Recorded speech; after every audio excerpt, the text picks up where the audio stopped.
anni fa è stato premiato con un volume di narrativa che portava come titolo Vita da poker e dopo 2 anni lo ritrovo di nuovo qui al premio Cefalù, Città di Cefalù, 10ª edizione 2024.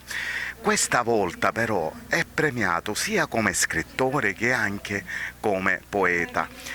Un premio assegnato alla sua Anagogia di un esteta, un romanzo che io ho avuto anche l'onore di leggere. L'altro ad una poesia. Iniziamo con la poesia perché è molto interessante, perché oggi c'è il tuo esordio poetico.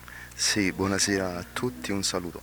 Per quanto concerne il lato poetico in verso libero, è stata fra le mie prime esperienze più strutturata, perché poi mi occupo anche di una rubrica dei pensieri della notte che a livello di strutturalismo magari non sono a tutti gli effetti poesia, però danno un po' il concetto della stessa arte.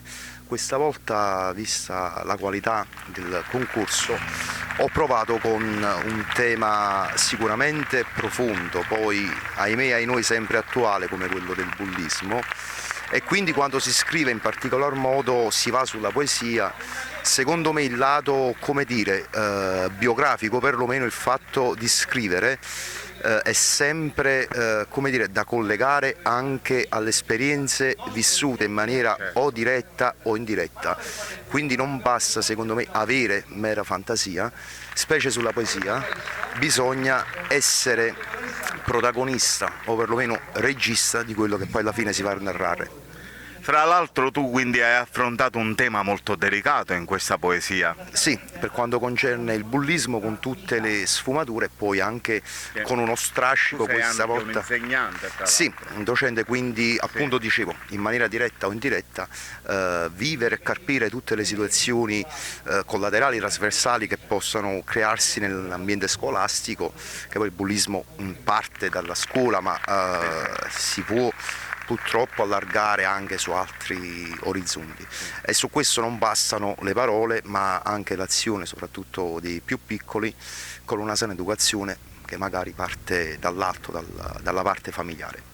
Quindi parlare, il consiglio che tu dai alle vittime di bullismo è quello di non chiudersi nel silenzio, ma parlare con chiunque, parlare con un professore, parlare con un prete, parlare con un amico, parlare in famiglia, ma parlare e tirare fuori questa cosa. Mi fai anche un assist perché tu sei stato pioniere del tema, quindi anche attraverso opere che sono disponibili sul web, quindi come dire, mi viene incontro su questa situazione. Bisogna parlare e quindi poi chi riceve la conversazione deve avere anche un tasso inesorabilmente di empatia tale da poter entrare, diciamo, un pochino nelle maglie del problema e quindi affrontare. Non è semplice, però qualcosa si può fare.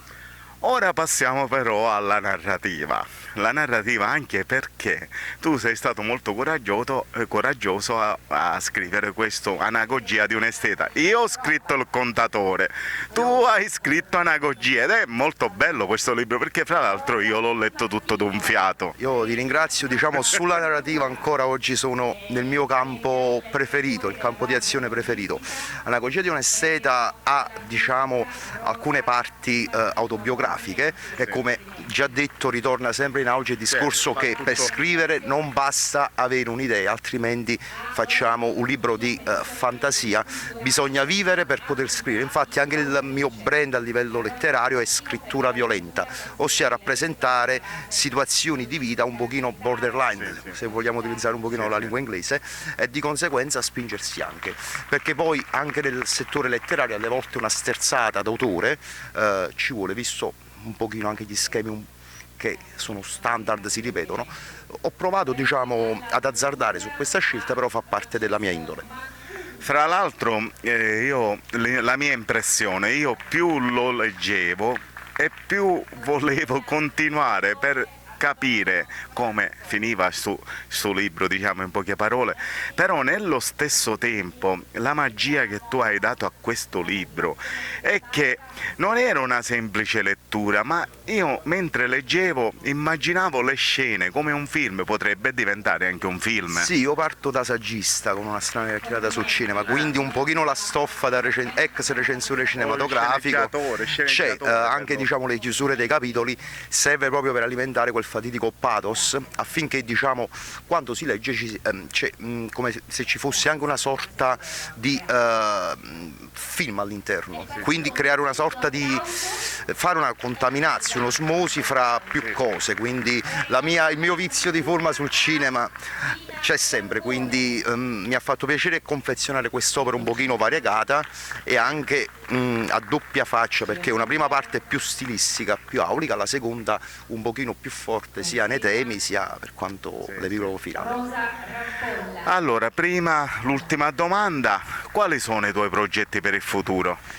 Il futuro è già un progetto, così finisce anche una strana chiacchierata sul cinema, quindi non sono per progettare alla lunga, per questo resto single, di conseguenza continuerò a partecipare solo a grandi concorsi di qualità come questo di Cefalo. In bocca al lupo e complimenti ancora per le tue pubblicazioni, ti auguro un grande successo. Grazie mille a te, grazie veramente.